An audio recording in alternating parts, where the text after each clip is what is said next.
And again, I think I find that part, that significant, that specific part here, I find a bit too depressing in Denmark. I see too few people, both in terms of people I'm employing and people I see starting companies, they're not prepared to go all the way. Too comfortable. Don't want to sacrifice anything. Still want to go to the parties or the vacations. Still want 5 weeks vacation a year because that's we've been, raised with that. That's a human right. We have 5 weeks vacation. Otherwise, you might die if you don't get 5 weeks vacation. Even though US is going fine with 2 weeks max per year. There's too much where you don't really want to invest enough. If you want to start a company, stop thinking about 5 weeks vacation. Stop thinking about 9 to 5. Skip all of that, and then be prepared to work very, very hard, at least for the first 3 years. And anyone you get into the team, make sure that they are prepared to work extremely hard and invest everything they got into this. Also be prepared to maybe have some months without pay. Still they believe in it because they believe in the product. As that's the second part of doing something is the idea, the product, the idea.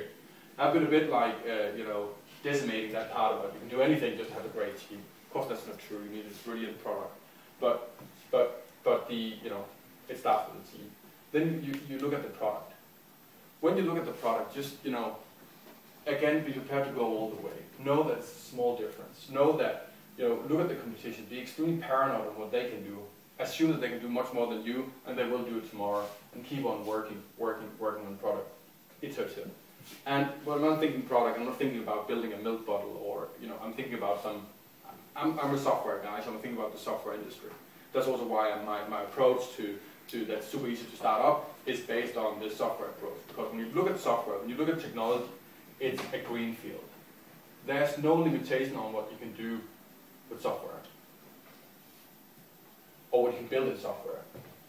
You can do anything. You're looking at a world of opportunities. You can't think of any single thing that you cannot do with software. Yes, physical things that you might have a machine to do, but when you think about the software world, we're living in an information age.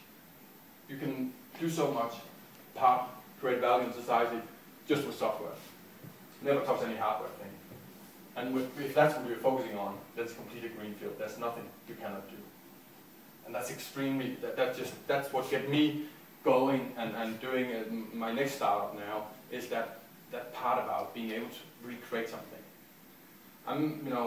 I should maybe have been an engineer at D2 instead, where I want to build a bridge, but I didn't. I studied law, so what can I build then? I can build software. I can be part of the process of building software, and I can understand it even though I cannot code it, and it's extremely rewarding to do that. So go for software, or you can go for hardware, but hardware is hard, as people doing software say. And I tried to invest in a company doing hardware and lost the money there, so I wouldn't do that again. Okay, so now fast forward a bit. So after I sold, how much time do I have? 10 minutes. 2 minutes. Okay. I'll do this fast, and then you can shoot at me. After I sold the company, I signed this, share purchase agreement where they acquired the shares, Vodafone acquired the shares in SUD, and also signed a clause in there saying that I would work for Vodafone for 2 years. And that's a tough one to sign when you're an entrepreneur. I knew that I had to sign it because otherwise it was a condition for them, because it was pretty important. After all, they bought some technology, but they also bought a team. And they needed to make sure that me and the team stayed on board for at least 2 years for them to extract the value of this team. So I had to sign this clause. And the first 6 months was fine, but then the next 1.5 years was really tough. And I did consider. I knew exactly each day how much it would cost me to leave, how big the penalty was. And we're talking about millions, and seriously, some days I was considering paying those millions and then leave. Because it's pretty tough to be in a spot where you just had to be there, just for the sake of it. I didn't feel it was adding value. I felt that the way the document was created a situation where I was not the best me. I actually became too comfortable, didn't speak up because I was afraid of them coming with a legal army and then finding some small clause where they could actually attack me and say that the travel expense from this club in New York that I handed in was not done the right way, and then they would kick me out, whatever. You get afraid of these silly things. So it was actually, I was not adding that much value, so I was really, should I leave? Of course I didn't leave. So I hang in there for 2 years, but pretty much the day after the lockup ran out, I was out.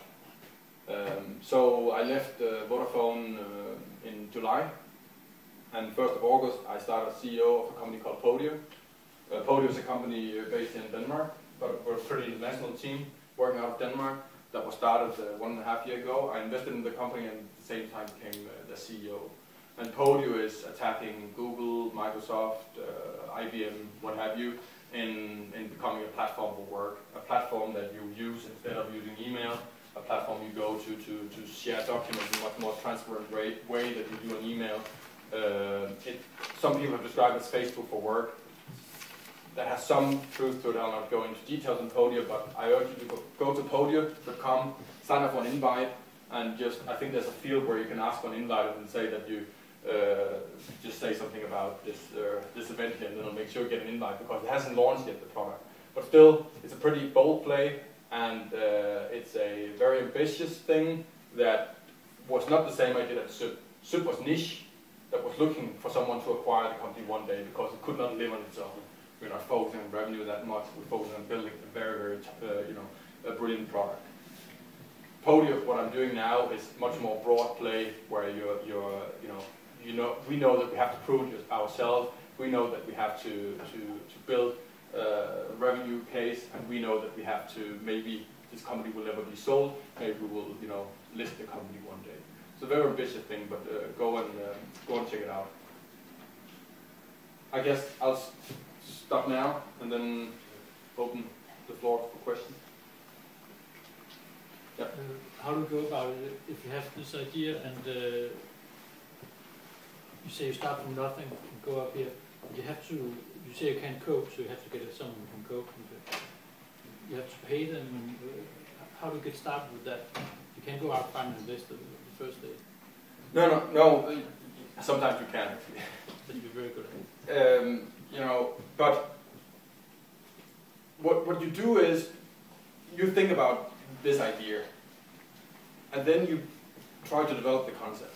Spend some time on that, and really, try to make the concept bulletproof. And then you invest all the passion in explaining this concept to other people, to people that can actually help you achieve your goal. If you do that, I'm sure you'll get some people to work for you for free. They would, of course, want equity in your company, right? But you're fine with that, because otherwise you could not build it, and you don't want to, own the company 100%. You want to share with people that create value together with you.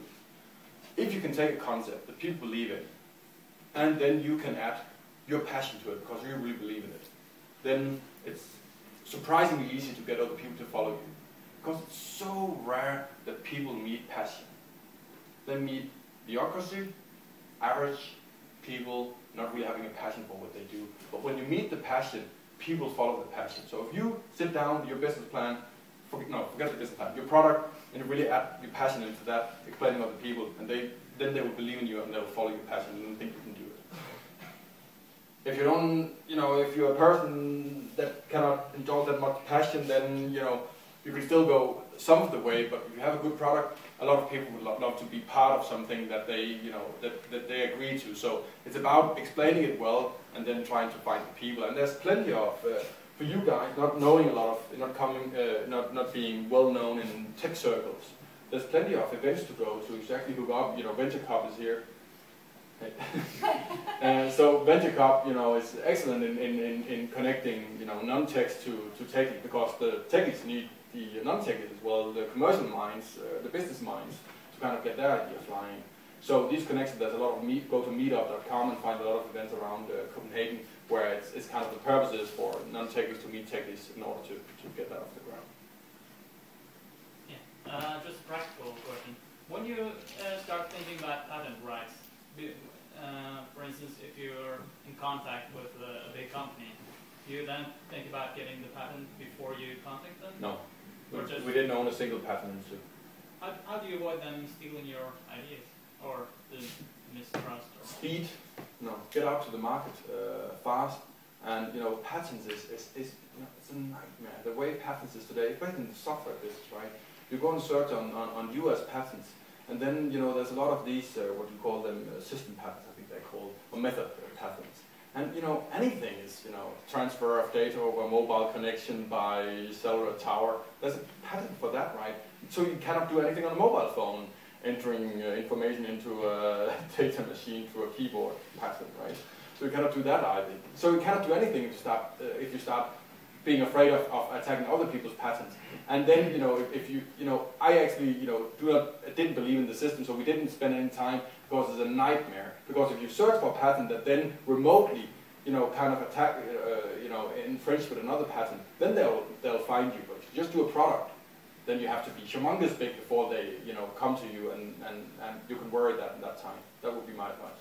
But if you tell Google that you have this idea for improving the search function, and then they say, oh, but we have that in our labs already, so we don't need this idea.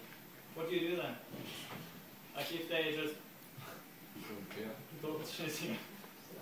then you found you actually create something good, right? Hey, if you can do a search algorithm that Google wants to, that's quite successful. I wouldn't. Yes, it's a true dilemma, but it is a dilemma. It's a catch-22. You can spend too much time just looking into these patents and trying to file them, and then someone else will do it. So I wouldn't go for that. I would I would ignore it. And the chance is that there's so much innovation going on today. So get the product out there, get it out in the market, and open your mouth in order to get food in, right? And you do that by going to Google. We've been trying, I've sometimes been meeting people that do not want to, they want to meet with me in order for me maybe to invest in their company, give them advice, but they don't want to tell me what it is before we meet. Then I don't want to meet with them. It's that simple. So if you're too afraid of someone stealing your stuff, then you might never get off the ground. So leave that, I wouldn't be that worried about that. But it's one extreme. There are other people that would be, go to a patent lawyer and advise you differently. But I wouldn't be that worried. We had a specific consideration meeting with a search giant, unnamed search giant, and we signed NDA with them. I know no one has ever taken an NDA to litigation and won a case, but still, you have to believe that they're not playing a full game. And if they really like what you're doing, why should Google risk their reputation by just stealing what you're doing? If you could prove it, right? You have an NDA, you have some unique thing, you might have told other people about it, and suddenly Google has it. After they had a meeting with you, would Google risk that? Google be no evil? No, I don't think so. So play on them actually be no evil. And then if it's really that brilliant, so they want to take it down to the search lab, there's a fair chance that they'll buy you and your 2 colleagues and get you into the company. And they on average are paying $1 million per developer if it's a good team. Yeah. How important has your time at McKinsey been to acquire skills to start up? So. I think very important, actually, to be honest. For the very reason about, at McKinsey I learned something that I'm also trying to pass on here, and that is going for, kind of for the last decimal in your spreadsheet, going for only the best is good enough. Keep on, building an entire company like McKinsey on that, and build these client relations they have on that method of going for the best and the smartest and really going for the extremes. I think if I hadn't learned that, I would actually have stopped a bit before, and accepting some average situations, which I didn't. So I think for my personal mindset, that was pretty important. I think we have to go on with the next speaker now. I'm sorry.